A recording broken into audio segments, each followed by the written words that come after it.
Hello and welcome to another episode of Spirit and Truth. We're continuing our quick walk through the spiritual gifts found in Romans chapter 12 and 1 Corinthians chapter 12. And today we're working through discovering the spiritual gift of the words of knowledge. This spiritual gift, empowered by the Holy Spirit, of course, is found in 1 Corinthians chapter 12, verse 8. And it's knowledge, knowing the supernatural revelation of information you didn't know and then you did know. This is all done by the power of the Holy Spirit to reveal these things that you didn't know. These facts are easily confirmed.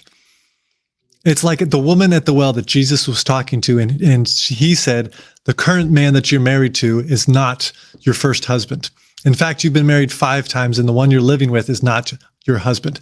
That was a word of knowledge. It was a fact that he just learned through the power of the Holy Spirit, and then he declared it, and it was confirmed by somebody.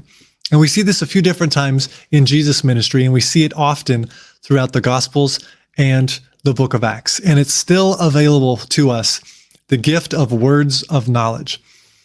One way that we can cultivate this gift, if we can just ask the Lord, Lord, is there a piece of information that will cause a breakthrough of your love for this individual? Is there a fact or a historical element or a story that's in their life that you can give me that then I can share with them? One time when my wife and I were training up spiritual gifts, a lady asked, well, what are these useful for? What does it matter if I learn the name of their mother or I know the name of their son? Why does that matter? And the main reason it matters is they will say, well, how did you know that? And you're able to say, I know that because God was speaking to me, or I knew that because God knows your life and he looks at you very much. You are the center of his attention. And he told me something about you to draw you into that attention. That is why words of knowledge are useful at times. Not too long ago, I was praying with a young lady who was having some family issues. And I tacked on a few prayers blessing the young kids that they would be healthy. And I literally said that they would have no more drippy noses. I don't know really why I said that, but at the end of the prayer, the young mother said, yes, my kids have had colds and drippy noses. Thank you for praying that. That really encouraged me that you knew exactly how to pray.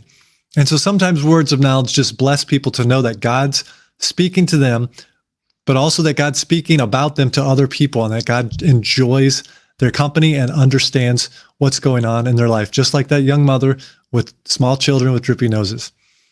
So this is my encouragement to you, just to cultivate the gift of the words of knowledge, not so that we can say, woo, look at the things I knew. Oh, isn't it amazing? God revealed these to me. That's not the point of the spiritual gifts. The spiritual gifts, just like the words of knowledge, is to build up other people, to build up the body of Jesus Christ and help Jesus, the Father, and the Holy Spirit be the center of their attention, not me, the center of attention. And so that's our goal. And I pray that you'd be blessed, that the increase of the gift of words of knowledge would increase in your church, would increase in your life, and would increase more and more as we stir up all the spiritual gifts. Thank you for being on this quick journey at Spirit and Truth. I look forward to talking to you next time.